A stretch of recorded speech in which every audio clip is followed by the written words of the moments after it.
They dragged him. We found naked man with his clothes. He was not naked, but he was cut. The breasts are not there, the eyes are bobbed out, the ears are cut, the nose is cut, the mouth is cut. Why? Why die such a painful death? The body of Willis Ayieko, who was the human resource manager at Wells Fargo, has been found dumped in Nyaminia area in the county of Siaya. NTV's Judith Cherono reports that the body had been badly mutilated with some parts missing. Welcome back, guys. I trust you've been staying safe.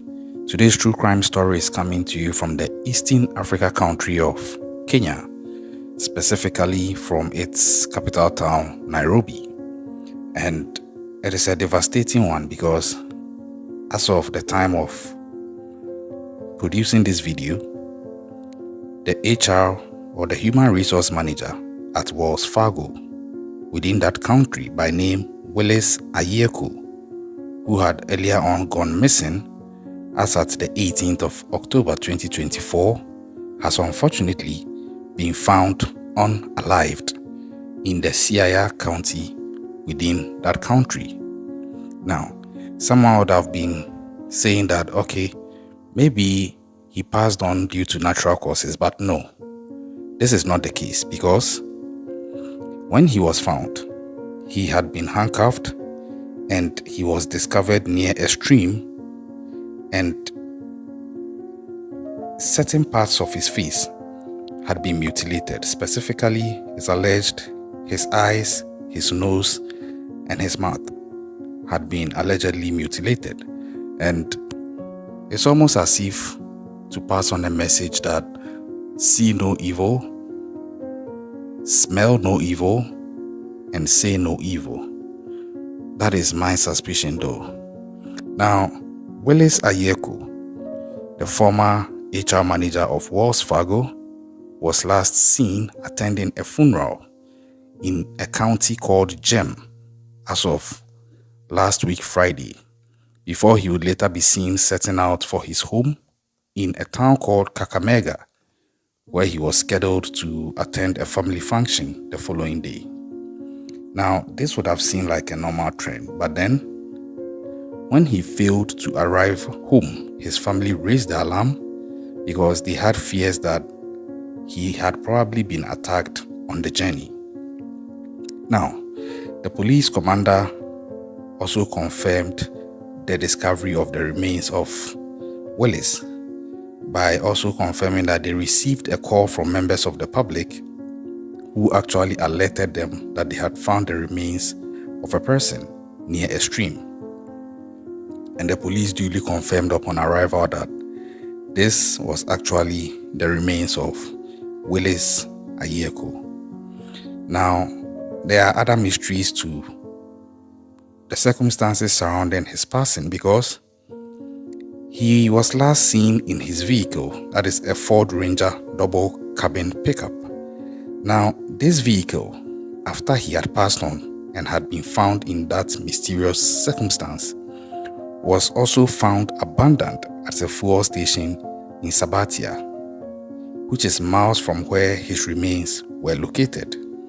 But guess what? CCTV footage from this petrol station revealed two men parking the vehicle before fleeing the scene. So, at this point, personally, I believe that this is more likely to be a foul play than any other thing, because this couldn't be a death due to natural causes. Willis Ayieko, I don't know his actual age, but he seems a bit old.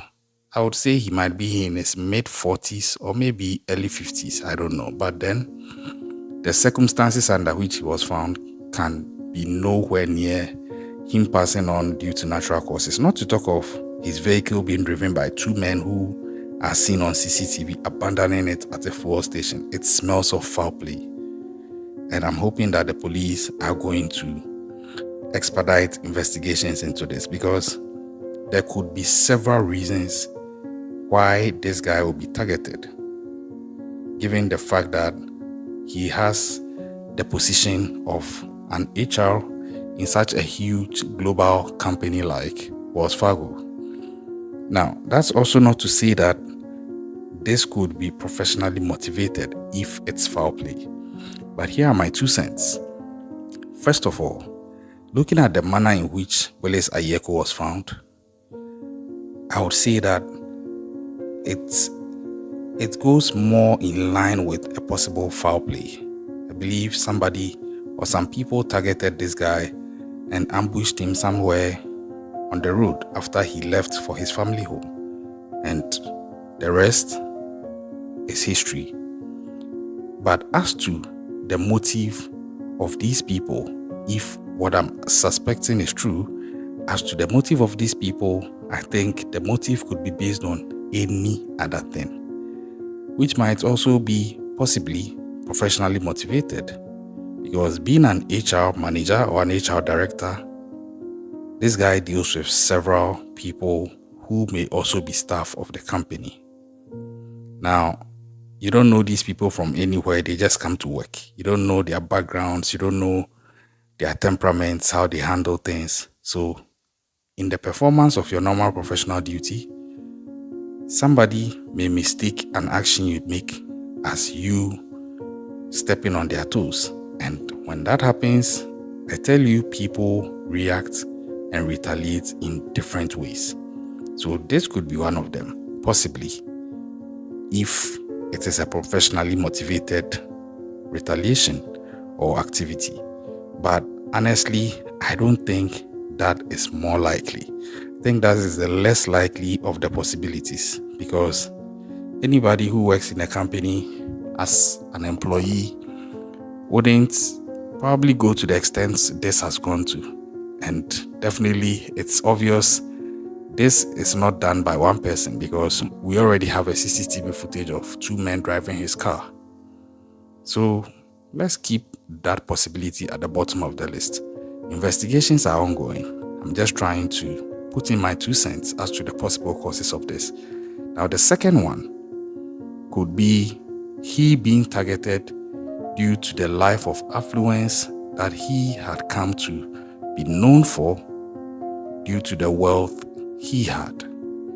That, I think, is a more likely possibility, because it is very obvious how these things go. When wealthy people travel to certain places, when they are known that this is a person of affluence and he has wealth around him. But if that is the case, you would expect maybe he would have been taken and a ransom demanded. But so far, there are no reports of any ransom being demanded. So that also begins to weigh a bit in terms of it being a likely reason why he was first taken and later unalived. Because the part of he being unalived, it sort of negates any intention that somebody may have to take a ransom, because he would have to be alive to make the demand for the ransom appreciable, so to speak. So that also begins to weigh in the list of possible reasons or motives as to why somebody would take Mr. Willis Ayieko and unalive him. So that brings up the third possibility, which is based on a possible vengeance for something he may have done or someone thought he might have done to him or her. Now, this, I believe, could be the most likely reason, because if you look at the manner in which he is being allegedly reported as being found, handcuffed, and some parts of his face mutilated, I think that it goes to speak to how personal this was between himself and the person who did this to him. I think that it goes to show possibly that somebody had it out for him for something he may have done to somebody, or the person felt aggrieved about, even though Mr. Willis Ayieko might possibly have even been innocent of it. But one thing seems very likely to me, and that is the fact that whoever did this to Mr. Willis Ayieko probably had a very personal vendetta with him, and it was really intense, because that's the only way that I can appreciate what was done to him. The fact that he was handcuffed also begs the question, who would have an access to handcuffs? Or maybe some few people, especially in these times where people are able to get some of these things in some funny ways. But to have him handcuffed, that means he was restrained and definitely rendered immobile and powerless.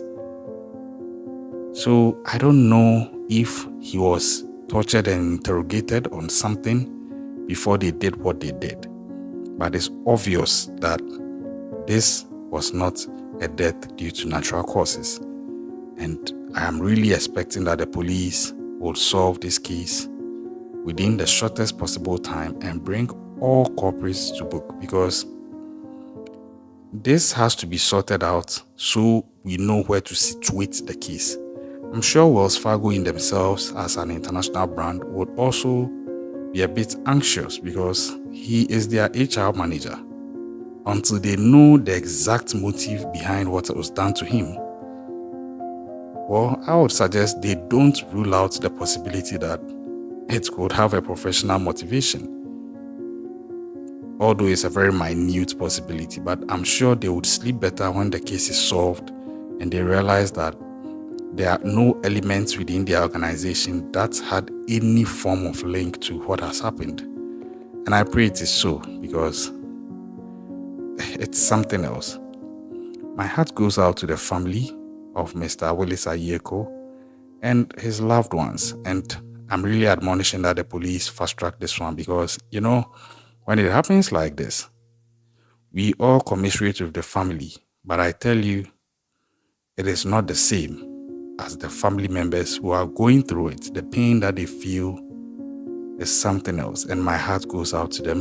I pray they find the strength to endure this difficult and tragic event. And for Willis Ayieko, unfortunate as has happened to him, I hope his soul still finds a way to find some peace and rest in peace. Subscribe if you are yet to do so. Thank you for watching this video. Check our playlist and watch our other videos. Give us feedback. And hey, please and please again, the world is getting more crazy and dangerous. Please always keep an eye out and stay safe out there. Share our videos with your loved ones so they can learn some survival tips and tricks and also protect and preserve themselves. We'll catch you on the next one. Stay safe out there.